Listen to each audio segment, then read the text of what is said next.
This is Matureprenurial with Elaine Benoit, episode 068.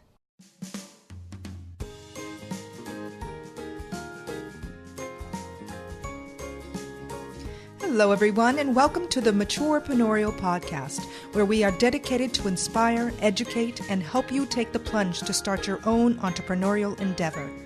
We interview older entrepreneurs at different levels of success because at each level, there are always lessons to be learned. Our motto is, it is never too late to succeed. My guest today is Vivien Hoexter. Vivien is an entrepreneur, author, and has a passion for strategic planning. Vivien and her partner Linda work with nonprofits and foundations to develop and refine their strategies, market themselves more effectively, and raise more money. Vivien also coaches high-level executives currently in leadership roles and or transitioning to new ones. I am very pleased to have Vivien on the Matureprenurial podcast. Welcome, Vivien. Thank you so much, Elaine, for having me on this morning. I'm really glad that you're here. Vivien, could you tell my audience what you did before you became a maturepreneur? Yes, I'd be happy to. I have an MBA. I was in the corporate world for a little while, and then I made my way into the nonprofit sector pretty early in my career, and I worked for 4 different nonprofits over a period of about 20 years in leadership roles, and perhaps most notably as CEO of Gilda's Club Worldwide, the cancer support organization. And right before I became a Matureprenurial, I was working for the president of John Jay College of Criminal Justice here in New York City. That must have been very interesting. What type of work did you do? So I was his vice president for marketing and development meaning fundraising. My first nonprofit job was as director of fundraising at the Hunger Project, even though at that point I had no real fundraising experience. The guy who hired me loved my corporate background because he had a corporate background. And so fundraising has been a constant through my career. So that's why I had that job at John Jay. I would feel that fundraising would be a little hard because you'd have to reach out to all these people. I would feel like you'd have to be a little hardened or something because, you'd probably get a lot of people that say no. Yes, in fact, we say that if a fundraiser gets a yes 1 time out of 4, they're a very good fundraiser. So yes, I had to become hardened, if you like, to being rejected, although I don't know that I ever really did become hardened to it. And although fundraising has been a constant in my career, my real passion is strategic planning. So that's what I do mostly in this matureprenurial business that Linda and I have. I end up doing fundraising because in the nonprofit world, if you're any good at fundraising, you end up doing fundraising because there's always a need for good fundraisers and never a large enough supply of good ones. So when I say it's been a constant, it has. And what I discovered in my second nonprofit job at AFS Intercultural Programs, the high school exchange organization, that strategic planning is my passion. So I'm a planner. That's what I love to do. I love the challenge of looking at the environment that an organization is operating in and seeing what the trends are and what might support growth and what might hinder it, and then figuring out with the board and staff where the organization wants to go and how it's going to get there and what resources might be required to get it there. And that's, of course, where the fundraising comes in. That's fun. I can't even imagine what it would be like to go to school for an MBA. And I'm kind of ignorant about it, but do you pick like a specialty when you're in school, or did you discover your strategic planning love after school? I discovered it after school. Many people go to business school knowing what they're going to major in because you do actually at business school have to pick a functional specialization, even though it's only a 2-year program. I went to business school not knowing what my specialty would be, and I chose marketing. I don't really know now why I chose marketing, except that it was slightly less quantitative than most of the other specialties that were offered at the Wharton School, which is where I got my MBA at the University of Pennsylvania. And Wharton is actually famous for sending people to Wall Street and into real estate, but particularly to Wall Street. So you might ask, well, how did I choose Wharton? And that's a long story. It's a long story and a short story. Wharton was the best business school I got into. And that's why I went there. But in retrospect, I might have been happier at Yale's School of Management. My undergrad degree is from Yale. And at that time, the School of Management was very young, but it had a real nonprofit or more sort of humanitarian focus.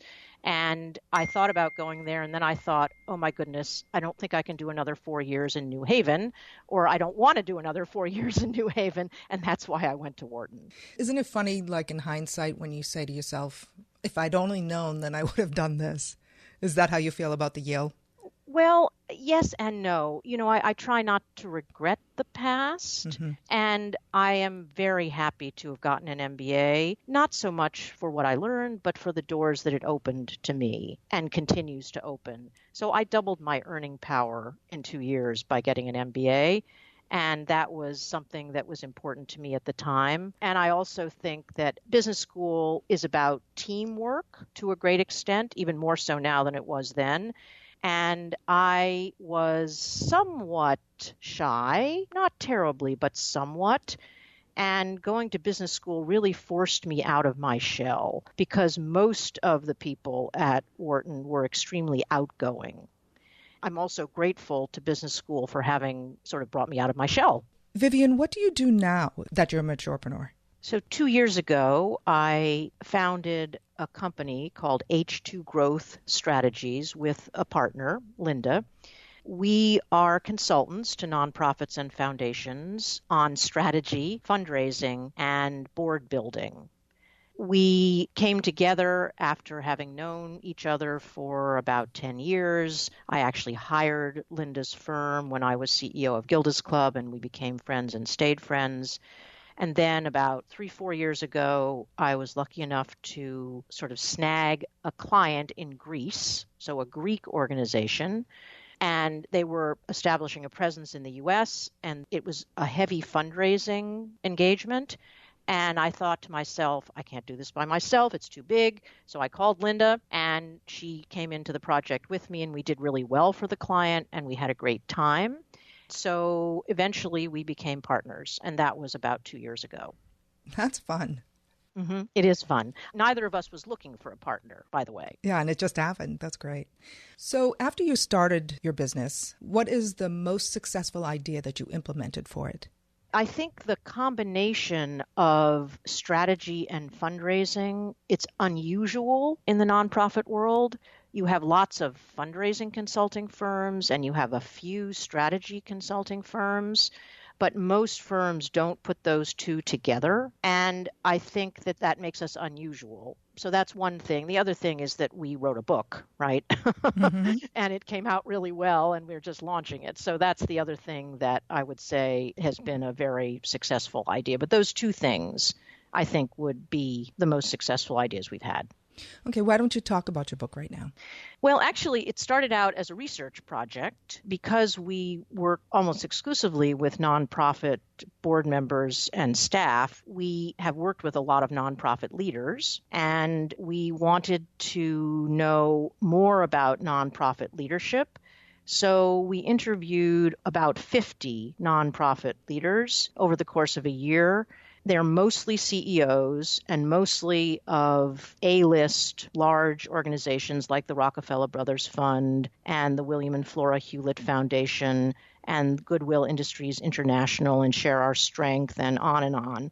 And what we discovered is that these leaders share certain traits, of course, and they also have a lot of solutions to vexing social problems that are working.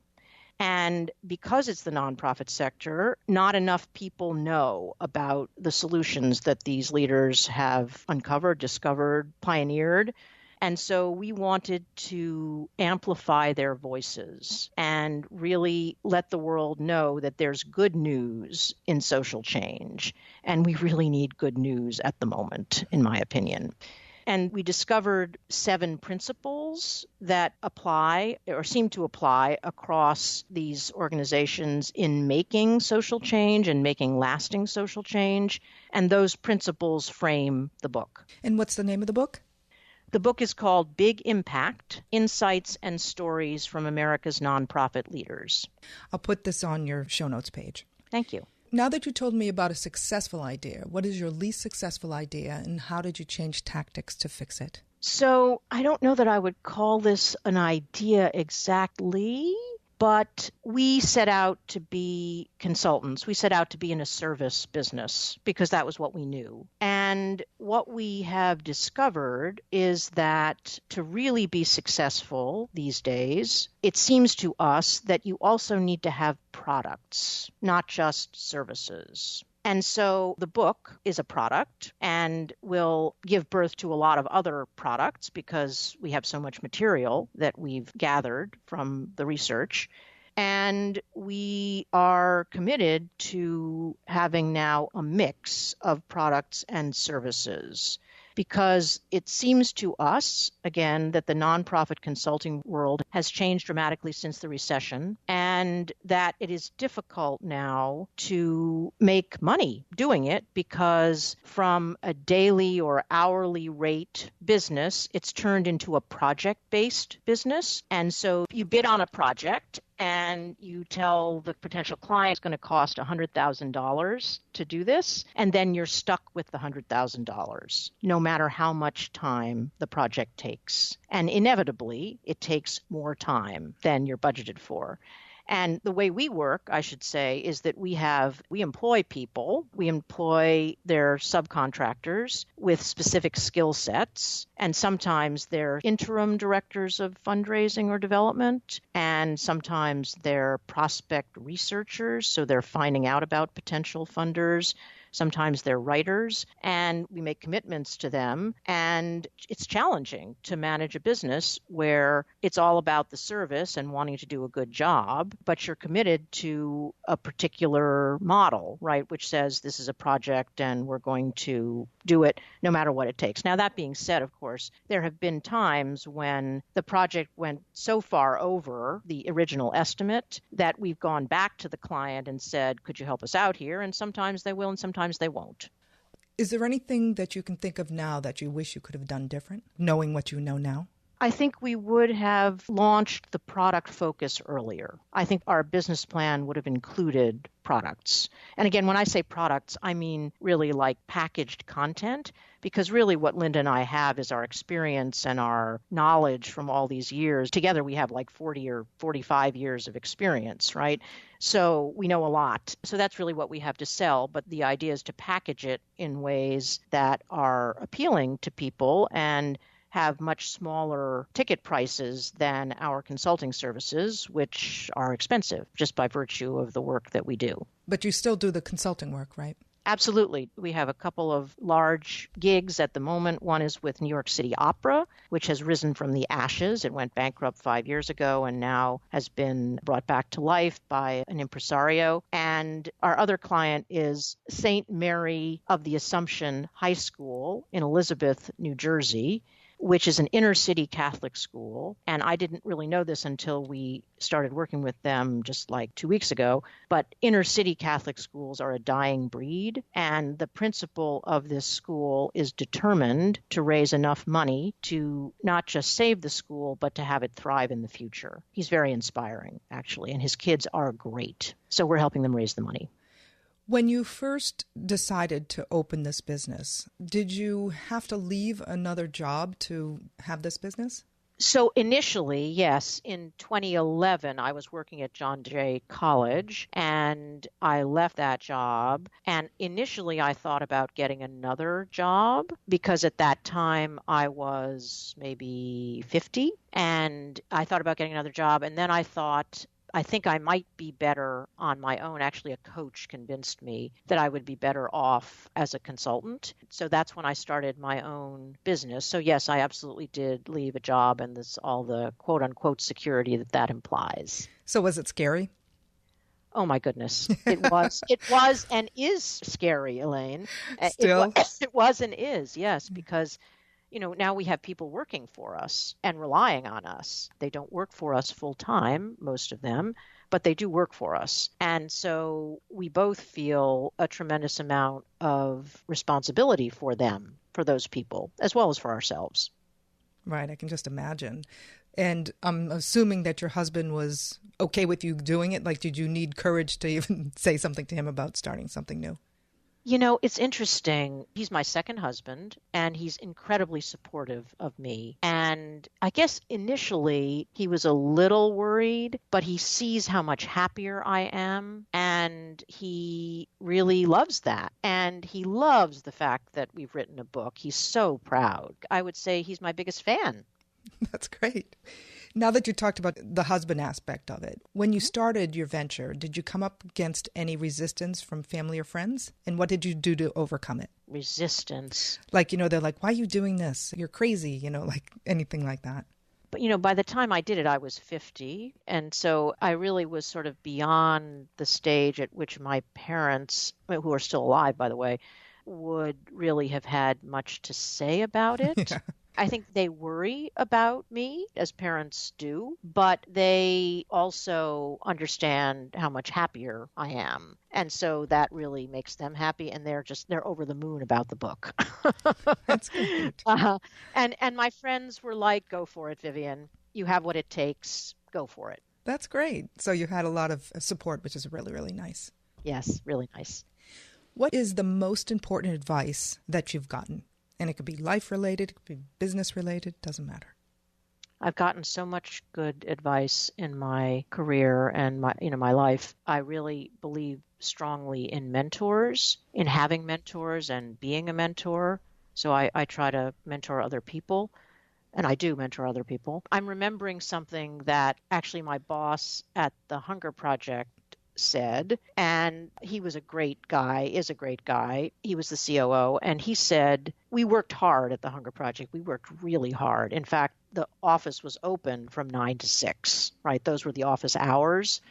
And he said, I guess I was complaining about the amount of work, or that I would have to work on the weekend or something. And he said, go and have a great weekend, Vivien, and make sure that on Sunday evening you look at your email and figure out what your goals are for the week and get ready. And that has been, now that I have my own business, I often work on Sunday for a good amount of time. But that planning advice has really stayed with me. Did he recommend you writing it down or anything, or just in your head planning? And what do you do now? I don't think he got as specific as writing it down. He was basically saying, get to work on Sunday evening. That's basically what he was saying, so that Monday morning you're ready to hit the ground running. And the way I do it is I do work often on Sundays, and I keep I'm a big list maker. So I keep a running list of to-dos, and I keep 2 lists. I keep one business and one personal. And that works well for me. I'm a big fan of Doug. I think his name is Doug Allen. Getting Things Done is the name of his book. It's really good. That's one of his pieces of advice.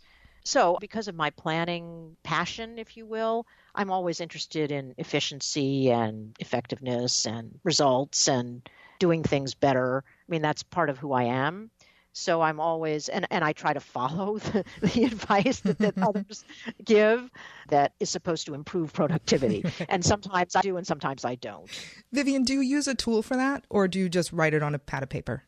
I write it on a pad of paper. I've experimented with task lists on my phone, on my computer.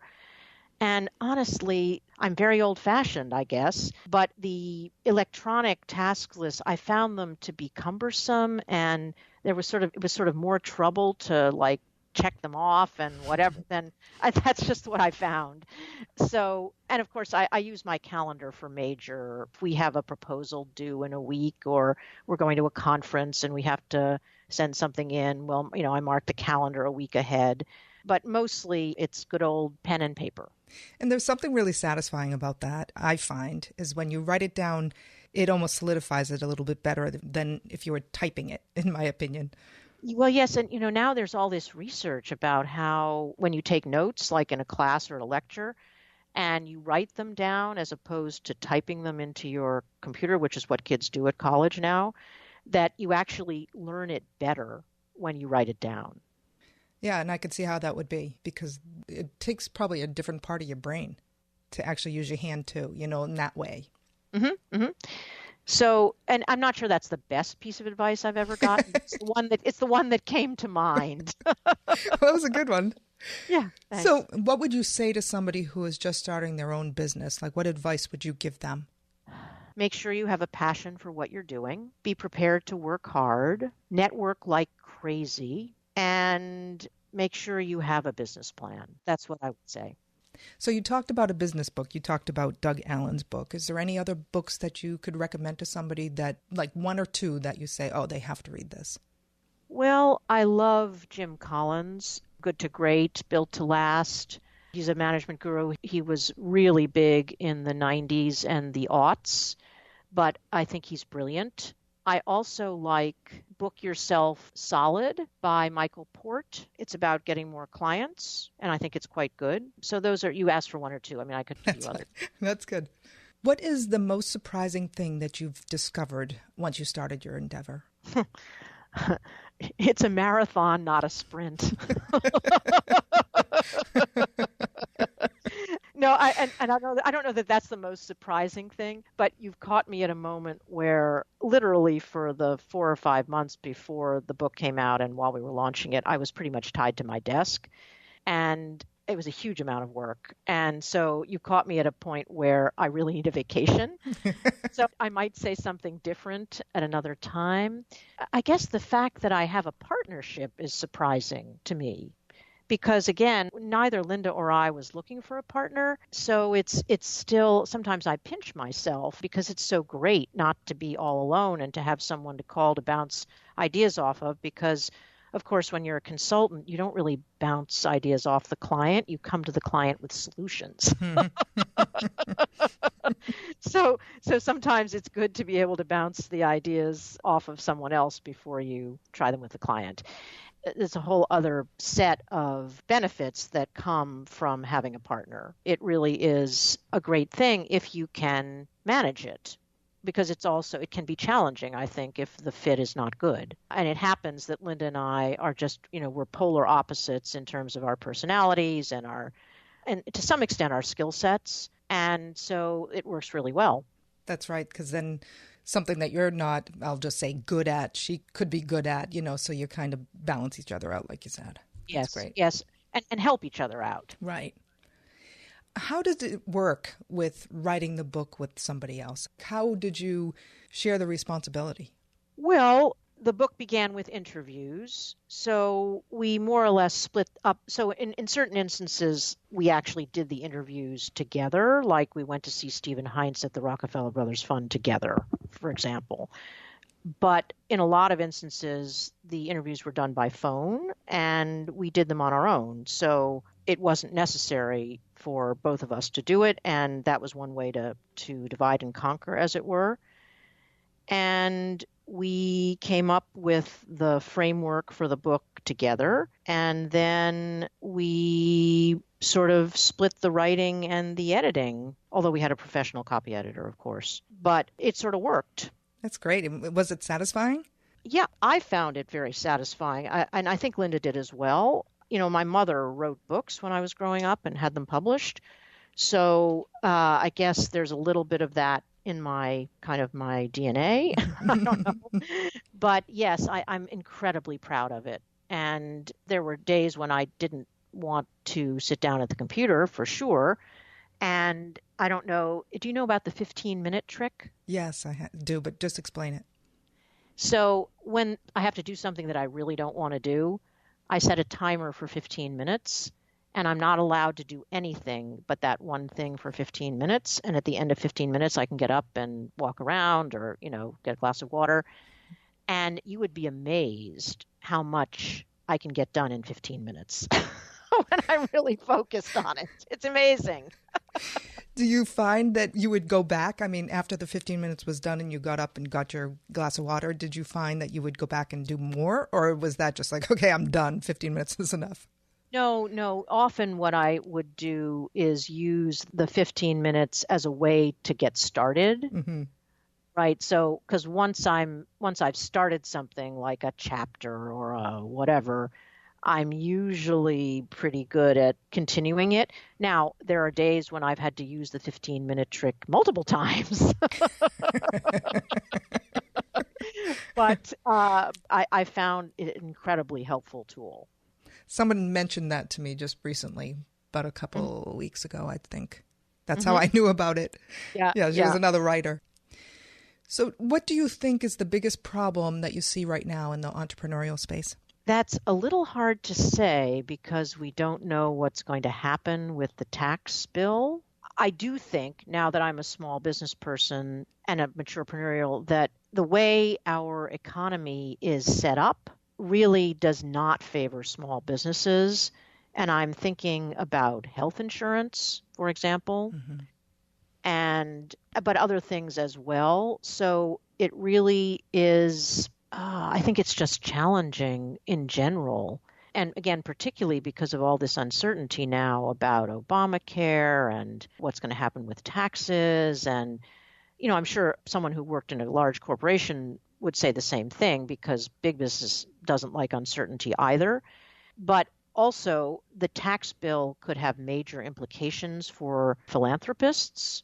If it goes the wrong way, could really discourage philanthropists from giving as much as they currently are. And that would be terrible for the sector that I love, the nonprofit sector. It would be terrible. So I think not knowing is hard. Yeah, I can see how that would be. Well, Vivien, where can people reach you on the web?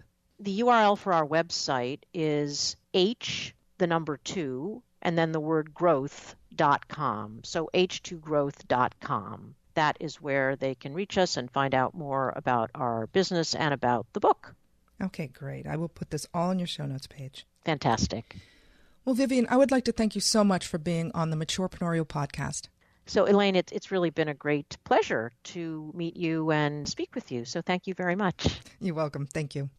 That was Vivien Hoexter from H2Growth Strategies LLC. If you would like to read the questions I asked Vivien and the links she mentioned in this episode, head on over to the show notes page at matureprenurial.com/068.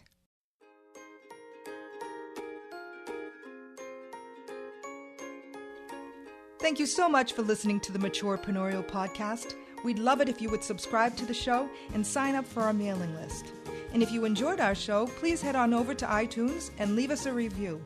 It would help us out a great deal because the more reviews we have, the better our standings are, which will help us get our message out to more budding entrepreneurs like you. Also, if you're looking for great, easy food and drink recipes, head on over to our food blog at dishesdelish.com. Thanks again for listening, and we will see you next week.